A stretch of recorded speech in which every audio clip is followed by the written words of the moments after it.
Good morning.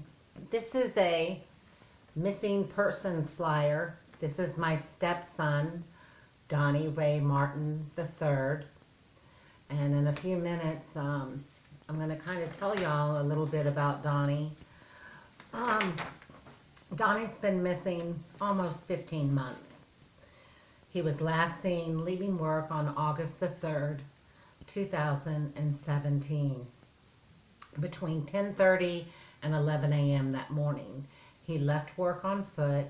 He had no belongings with him. He was wearing a red t-shirt, blue jeans, and tennis shoes. Donnie has a tattoo of Martin on his lower back, Chinese writing on his neck, and multiple tattoos on his hands and arms. He also has a piercing below his right eye, and his left nostril is pierced. He was known to frequent the area of John R. and State Fair in Detroit. At the time that Donnie disappeared, he was 31 years old. He's now 32. In May, he'll be 33 years old of 2019. Uh, Let me take just a moment. We're going to go a little bit dark for a second. I'm going to show you a little something.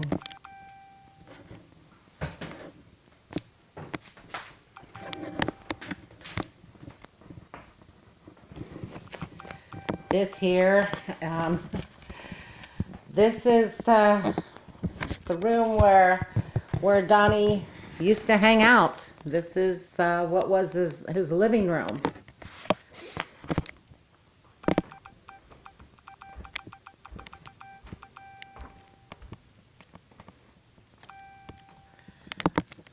And this in here, I can get a light going. See, this is really what's tough here. Is I don't know if y'all can see, but in here is Donnie's belongings. He also used to play the guitar. I don't know if you can see the guitar in this picture. It's real dark in this room right now. But the thing is, Donnie existed. He was a person, a very real person. And as of this very day, he may well still be existing somewhere. Like Lisa Sayers says about her precious daughter Sam, the only thing that any of us know at this point is that little Donnie he's just not here. Other than that, we don't know anything else. Being in Michigan has been a real bittersweet experience. No Donnie popping in and out of the house like on previous visits. No conversations about bears and dogs. We used to talk about dogs a lot. He loved dogs. He liked animals. Being here in Donnie's home is really surreal. It's kind of overwhelming. It's tough. His room sadly has his things all gathered up on his bed, ready to be packed away if he doesn't come home. Donnie, he existed. That's what people need to know. He existed. He was a very, very good person. It hurts this whole family. He has a brother. He has two sisters, my husband, his ex-wife Sherry, lots of cousins and aunts and uncles that wish somebody would step forward and tell us just where can we find little Donnie. But again, until we know anything right now, Donnie is simply missing. Uh, you know, oh, this has been a very, very, very tough 14 months. On the 3rd of next month, it will be 15 months. And I just pray so badly that someone will step forward and give us the information that we need to find out where he's at. Let me read you some scripture.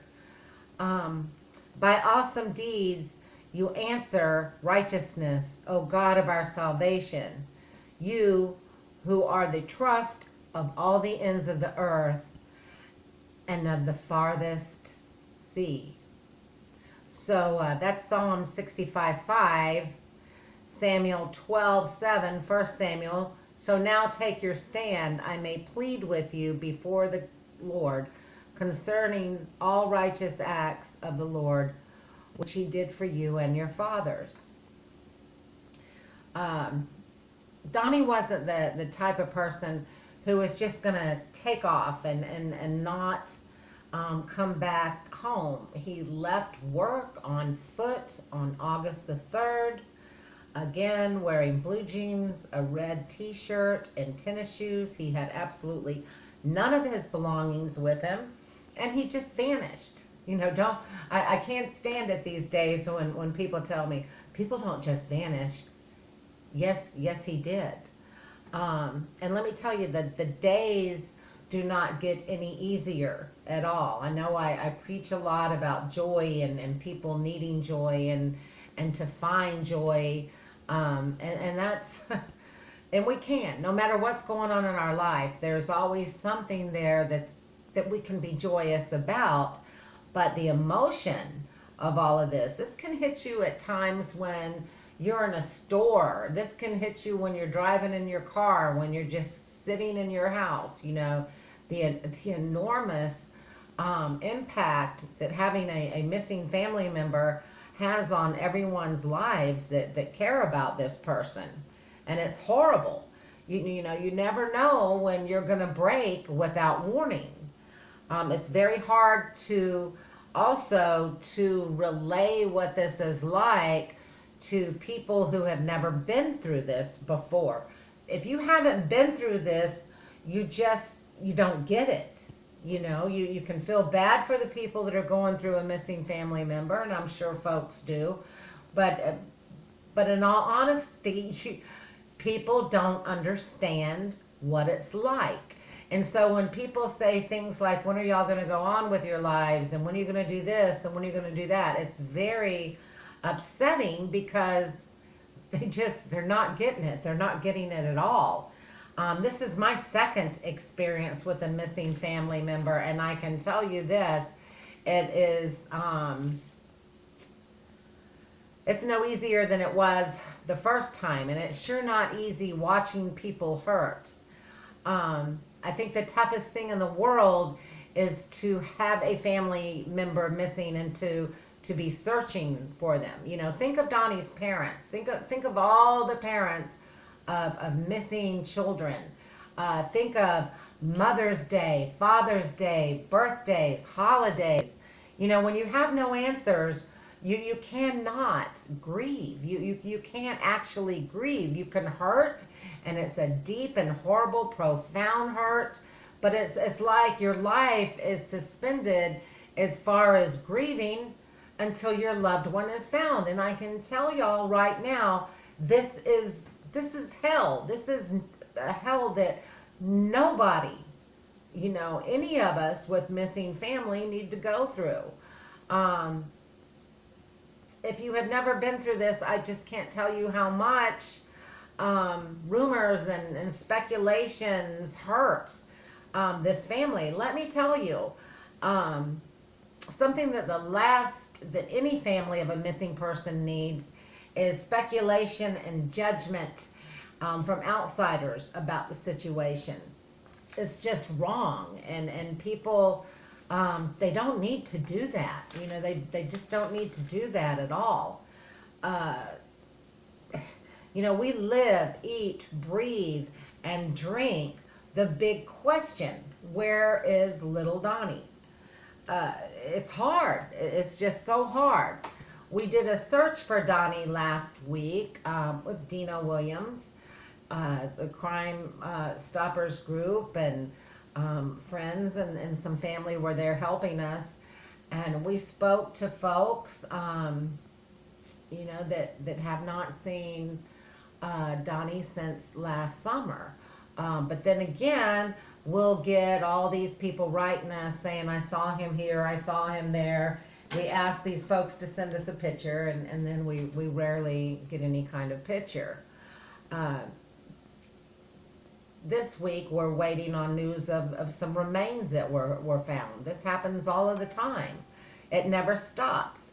Um, it is so up and down when you have a family member missing. I can't even describe it. You feel like you're going to throw up all the time. You're calling hospitals, you're calling morgues, you're talking to people, you're posting it in social forums and in news groups and websites, and it's 24/7. When I say that, I'm not exaggerating at all. Um, Donnie's dad, Donnie Senior, older Donnie, he and I were out driving around the other day. We went down some of the streets that Donnie was known to go down, and it's so hard. I still do this with my sister-in-law that's been missing 29 years. You'll see someone that resembles that person, and you find yourself doing a double take and really trying to get a good look at them, just praying to God it's them, and it's not. So the reason why I'm making this video today, and I'm not very good at this, I was in the hospitality industry for 42 years, and I can talk to about anybody, and I can preach at church, but I don't like this, and I don't like talking in front of people. But I'm pleading, just simply pleading for somebody to come forward and tell us where we can go find Donnie, and please, for the love of God, bring him home. Don't let his mom and dad and all of us hurt like this anymore. It's horrible. If you have news of any missing person, please, call and let somebody know where they may find their loved one. This is horrible. I'm going to give you some numbers off Donnie's flyer. You can submit a tip where Donnie is, and they will not know who you are. The call center is out of Texas. You're not calling locally. It's 1-800-SPEAK-UP. 1-800-SPEAK-UP. That's 1-800-773-2587. 1-800-773-2587. If you're not comfortable making a phone call, you can go online from your phone and go to www.1800speakup.org. www.1800speakup.org. Please, I am absolutely begging you. There's a $2,500 reward for somebody that can lead us to Donnie, whether he's deceased or alive.